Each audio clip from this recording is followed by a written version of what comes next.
అందరికీ నమస్కారం. మన ఈనాటి విశ్లేషణకు స్వాగతం. ఎండాకాలం వచ్చిందంటే చాలు మనందరికీ ముందుగా గుర్తొచ్చేది కమ్మటి చల్లటి పుచ్చకాయ, అవునా?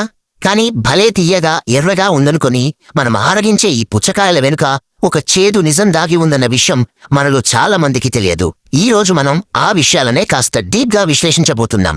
ఒకసారి ఆలోచించండి. బయట చూడ్డానికి నిగనిగలాడుతూ కట్ చేయగానే లోపల ఎర్రగా పర్ఫెక్ట్గా కనిపించే ఈ వేసవి పండు నిజంగానే మన కుటుంబ సభ్యులకు సురక్షితమేనా? ఇది కేవలం మనం తినే పండు గురించిన ప్రశ్న మాత్రమే కాదు, మనందరి ఆరోగ్యానికి సంబంధించిన అతి పెద్ద ప్రశ్న. సో ఇప్పుడు దీని గురించి పూర్తిగా తెలుసుకుందాం. ముందుగా వేసవిలో పొంచి ఉన్న ఈ ప్రమాదం గురించి మాట్లాడుకుందాం. ఇటీవల ముంబైలో జరిగిన ఒక ఘటన మనందర్నీ ఒక్కసారిగా ఉలికి పడేలా చేసింది. ఒక కుటుంబం పుచ్చకాయ తిన్న కొన్ని గంటలకే తీవ్ర అస్వస్థతకు గురయ్యింది.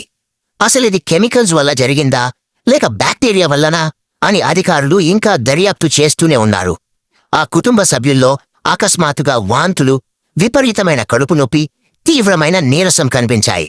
ఇది నిజంగా మనమందరం అప్రమత్తం అవ్వాల్సిన విషయం కదూ. మరి అసలు పుచ్చకాయల్లో ఈ కల్తీ ఎందుకు జరుగుతోందో ఇప్పుడు చూద్దాం. దీని వెనక ఉన్న ఒకే ఒక కారణం ఏంటంటే లాభం. డబ్బే పరమావధిగా భావించే కొందరు వ్యాపారులు పండని కాయలను కూడా పండినట్లుగా భ్రమ కల్పించడానికి వాటిలో ఎర్రటి రంగులు అలాగే స్వీట్నర్లను ఇంజెక్ట్ చేస్తున్నారనే ఆరోపణలొస్తున్నాయి. పండు బయటకి ఆకర్షణీయంగా కనిపిస్తే ఎక్కువ ధర కమ్ముకావచ్చనే దురాశతో ఇలా వినియోగదారుల ప్రాణాలతో చెలగాటమాడుతున్నారు. అయితే ఈ కల్తీలో వాడుతున్న ఆ ప్రమాదకరమైన కెమికల్ పేరు ఎరిథ్రోసిన్. ఇక్కడ మనం ఒక చాలా ముఖ్యమైన విషయం తెలుసుకోవాలి. అసలు ఎరిథ్రోసిన్ అనేది ప్రాసెస్ చేసిన కొన్ని ఆహార పదార్థాల్లో మాత్రమే వాడే ఒక రకమైన ఎర్రటి డై. కానీ దీన్ని తాజా పండ్లలో వాడటాన్ని నిపుణులు పూర్తిగా అంటే అక్షరాలా నిషేధించారు. అయినప్పటికీ పుచ్చకాయలు ఎర్రగా కనిపించడం కోసం నిషేధించిన ఈ కెమికల్ని వెచ్చలవిడిగా వాడుతున్నారు.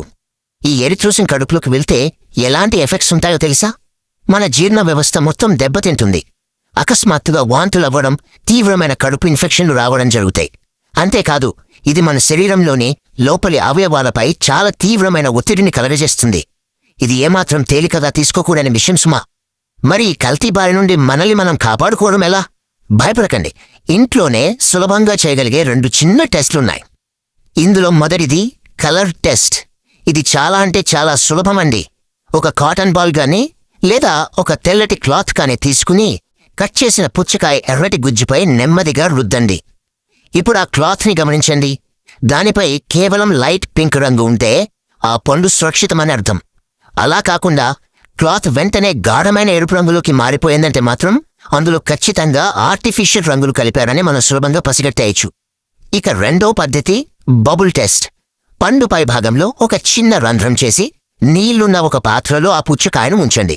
ఆ రంధ్రం దగ్గర నుంచి ఏవైనా అసహజంగా తెల్లటి ఫోమ్ లేదా బుడగలు బయటకొస్తున్నాయేమో గమనించండి. ఒకవేళ అలా వస్తే గనక అందులో కెమికల్స్ ఇంజెక్ట్ చేశారని లేదా ఆ పండు లోపల కుళ్ళిపోవడం మొదలైందని మనం నిర్ధారించుకోవచ్చు. మరి ఇంటికి తెచ్చాక టెస్ట్ చేయడం సరే, అసలు మార్కెట్లోనే ఆ కల్తీ కాయలను కొనుగోలు చేయకుండా ఉండాలంటే మీరు ఈ గైడ్ ఫాలో అవ్వండి. ముందుగా మనం గమనించాల్సింది గింజల్ని చెక్ చేయడం. సహజంగా పండిన పుచ్చకాయలో ఎప్పుడైనా సరే నల్లటి లేదా గోధుమ రంగు గింజలు ఉంటాయి.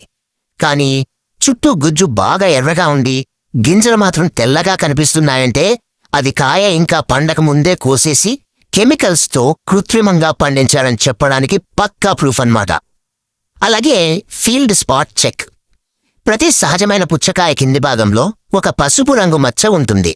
అంటే అది నేల మీద అలా ఉండి సహజంగా పండినందుకు ఏర్పడిన మచ్చ అన్నమాట. ఒకవేళ పండుపై ఆ పసుపు మచ్చ అస్సలు కనిపించకపోతే మాత్రం దాన్ని పండక ముందే కోసేశారని, ఆ తర్వాతే కలర్స్ వేసి మార్చేశారని మనం ఈజీగా అర్థం చేసుకోవచ్చు. ఇక ఈ కొనుగోలుదారుల గైడ్లో మనం తెలుసుకోవాల్సిన మరో ఇంట్రెస్టింగ్ విషయం పర్ఫెక్షన్ చెక్. సహజంగా పండిన పండు లోపలంతా ఒకేలా ఉండదు.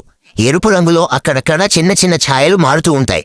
కానీ మధ్య భాగం నుంచి తొక్క వరకు ఎక్కడ చూసినా ఒకే రకమైన గాఢమైన ఎరుపు రంగు. అది అసహజంగా కనిపిస్తే మాత్రం అక్కడేదో మాయ జరిగిందని అర్థం. ఎప్పుడూ గుర్తుంచుకోండి, అతి పర్ఫెక్షన్ ఎప్పుడూ అనుమానాస్పదమే. చూశారుగా, మన కుటుంబ ఆరోగ్యాన్ని కాపాడుకోవడం అనేది మనం పెట్టే కేవలం 2 నిమిషాల జాగ్రత్తపై ఆధారపడి ఉంటుంది. పండ్లు కొనేటప్పుడు లేదా తినే ముందు ఈ చిన్న చిన్న విషయాలు గమనిస్తే చాలా పెద్ద ప్రమాదాలనే మనం నివారించొచ్చు. ఇదేమంత కష్టమైన పని కాదు, కాస్త అప్రమత్తంగా ఉంటే చాలు. సో ఈ విశ్లేషణ తర్వాత మనమందరం ఒక విషయం గురించి ఖచ్చితంగా ఆలోచించాలి. ఇక పైన ఎప్పుడైనా సరే మార్కెట్లో ఎర్రగా నిగనిగలాడుతూ పర్ఫెక్ట్గా కనిపిస్తున్న పుచ్చకాయని చూసినప్పుడు దాన్నే మునుపటిలా ఎలాంటి సందేహం లేకుండా ఇంటికి తీసుకురాగలమా? ఇలాంటి కల్తీల పట్ల ఎప్పుడూ అలర్ట్గా ఉండటం, సురక్షితమైన ఆహారాన్ని ఎంచుకోవడం మన చేతుల్లోనే ఉంది. ఈ విశ్లేషణ మీకు ఉపయోగపడిందని ఆశిస్తున్నాను. మరో ఆసక్తికరమైన అంశంతో మళ్ళీ కలుద్దాం.